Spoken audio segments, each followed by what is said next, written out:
Our story begins with Varvados, a human who's grown so powerful that the rest of humankind began calling him the Demon Lord. Many grew to see him as a monster, both fearing and respecting his overwhelming influence. As such, Varvados feels alienated from his fellow humans. Hoping his fate will change in his next life, he decides to reincarnate 3,000 years later as an average 10-year-old child named Ard Meteor, the son of a seemingly ordinary couple from the countryside. Unfortunately, the study of magic has declined significantly since his life as Varvados, so while his powers in this new life would be considered average in the past, his strength still overshadows everyone in this new era. But despite being a genius mage, Ard proves himself to be just as socially inept as anime fans. All the children he tries to befriend simply run away from him because he comes off as too creepy. But on one particular day, Ard comes across a young elf girl named Irina fighting a wolf in the forest, and after watching the girl slay the beast, Ard tries to strike up a conversation with her, but everything he says just seems to scare her off more and more. As such, he decides to bluntly ask her to be his friend, but she refuses and runs away right into the arms of her father, Allhide, who just so happens to be great friends with Ard's parents. Seeing this, Ard believes that Irina and him are destined to become great friends just like their parents, which leads him to try to befriend her over and over again, but is unfortunately always met with rejection. After some time passes, a large group of goblins suddenly invade the city and begin attacking Ard's father, and Allhide fend off the goblins while Ard goes in search of Irina, who has still not yet returned from the mountains. Both men are shocked to see Ard using a flight spell, as this is considered one of the many lost skills. Meanwhile, as Irina is surrounded by goblins, she thinks back to how she was bullied and betrayed by her old friends and how life just isn't worth it anymore. She drops her weapon to the ground and tells the goblins that they can just kill her. Right as Irina accepts her fate, Ard arrives and eliminates the goblins in a matter of seconds with just a couple of spells. He then promises Irina that if she'll be his friend, he'll stay by her side forever, and Irina finally accepts his friendships.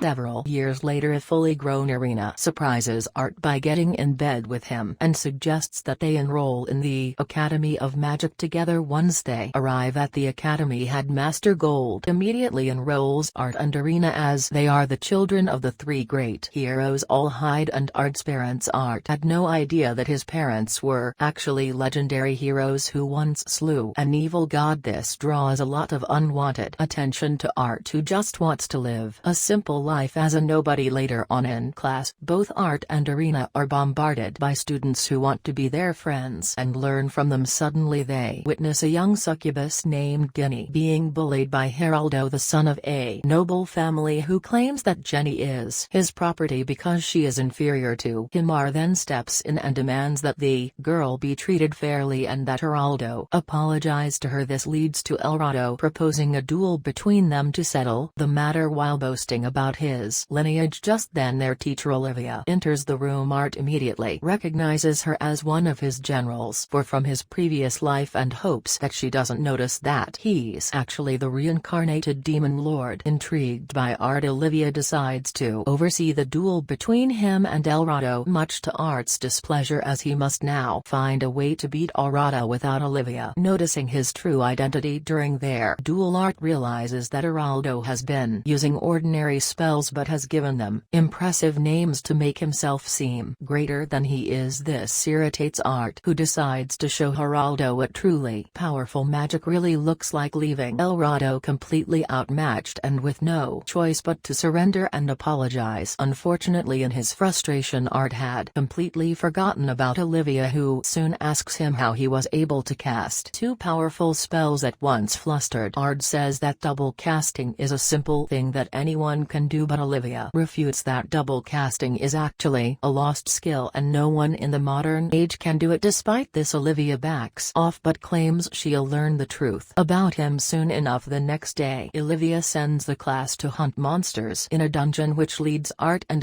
Irina to team up with Ginny, but due to years of Varvados bullying, Ginny suffers from a severe lack of confidence and she feels as though she's just holding Ard and Irina back to help boost her confidence and prove that she's not useless. Ard teaches her script magic, a lost skill that he invented in his previous life that makes casting spells faster. Ginny gets the hang of it pretty quickly, but the trio then fall through a trapdoor, putting them face to face with the dungeon's boss, a powerful Minotaur. Despite the girls being frightened by this encounter, it stops the Minotaur's attack with a single finger. He then uses this opportunity to teach the girls more about how script magic works. With the boss nearly dead, Ard encourages Ginny to finish him off in hopes that this will help her gain some confidence. Ginny thinks back to how she used to hope for someone like the demon Lord Varvados to save her, but she realizes that she doesn't need to be saved anymore as she proceeds to clap the Minotaur's cheeks with her script magic. After defeating the Minotaur, Ginny feels pride in herself for the first time and is happy to have made 2 new friends after returning to the surface, then tries to leave only to be stopped by Olivia, who wants to have a nice long chat with him, but in reality she just drags him to Headmaster Gold, who asks him to participate in an academy duel event to impress the Queen, which Gold hopes will help secure additional funding for the academy, but Ard refuses as he doesn't want to draw any more attention to himself. Later, Ard goes on a date with Ginny and Irina where they watch stage performance on his past, but he is shocked to see the changes where Ard notices Ginny overwhelming succubus power and Irina youth and thinks where his mind is going. After the show, Ard notices a shady cultist group and Ard decided to follow them. Cultist group goes inside a sewer. Ard follows them with the girls and they see a giant symbol on the wall, and that time Ard and the girls were ambushed. Leader of the cultist group burns the Ard, but Ard counter with lightning magic and kills cult members. Then the leader turn into demon and escape the sewer after firing a lightning magic. Then Ard follows him by using flight spell. Later Ard fires a fire magic and burns the demon. When demon reaches the surface, Damon notices a small girl. Demon takes her hostage, but demon was killed by Ard in an instant. Later Ard along with girls were summoned by the Queen, where Queen jokes that she wants to be impregnated by Ard. Everyone gets shocked after hearing this. Later all 3 of them were honored. Later that day, a student confesses her love to Ard, which he notes has been happening multiple times a day lately, but the student is quickly scared off by a jealous Irina. At night, Ginny visits Ard alone in his room and tries to seduce him with her succubus powers. She tells him that she believes a man as wonderful as Ard deserves to have his own harem of wives, but that she at least wants to be his first. Irina arrives moments later with the intention to seduce Ard as well, but becomes angry when she sees that Ginny beat her to it. The 2 girls argue and eventually decide to duel over Ard, but he forbids them from doing so and forces them to apologize to one another. Unfortunately, Professor Jessica enters the room shortly after and convinces the girls to join the academy's duel event in order to fight over Ard. This gets the girls fired up, who are both eager to show Ard what they're capable of. At the duel event, Ard is embarrassed by his parents and Irina's father, who happen to be the judges of the competition. As the competition begins, Ard prays that Irina and Ginny both lose since he doesn't want to see them fight. However, both Irina and Ginny easily win their matches against other students thanks to Ard's teachings and quickly reach the finals where they can finally fight for Ard's heart. But before their duel begins, demon cultists appear in the audience and begin attacking the stadium. Professor Jessica then stabs Irina's father in the back and reveals that she is actually Elsa the Dragon King and that their plan the whole time was to kidnap Irina. Ginny tries to protect Irina despite being rivals for Ard's love, but she's injured in the process and cannot stop Ard from abducting her friend. Irina's father awakes in the school infirmary after being healed by Ard and reveals that Irina was taken by Ard. Ard reassures him that he'll rescue Irina from Ard and destroy any other force that would stand in his way. Meanwhile, Ard prepares to sacrifice Irina to a monster called the Orphan of Chaos as part of a ritual to summon an evil god and destroy the world that she hates. After gearing up and promising Ginny that he'll save Arena, Ard arrives to Elzard's hideout just in time to kill the Orphan of Chaos before Elzard Arena and continues his rampage by slaying Elzard's followers as well. Desperate Elzard tries to turn Ard against the Arena by revealing that Irena's family are actually descendants of the evil gods, but Ard doesn't care. In light of this, Elzard casts a lightning spell against Ard, who simply nullifies it with his spear and impales Elzard. However, she reverts to her true dragon form and attacks again by firing a purple laser spell towards Ard, who defends against it with his magical barrier. Ard then asks Arena to look away before summoning an apparition of Lydia, his lover in his past life, to fight by his side as he reverts back to his Varvados form. Following this, Ard defeats Elzard with his Ultimum Zero spell and ensures that Elzard is truly dead. This time Lydia then disappears and Ard reverts to normal as they return home. Arena is slightly frightened by Ard's overwhelming strength, but she praises him and vows to someday become strong enough to fight by his sides.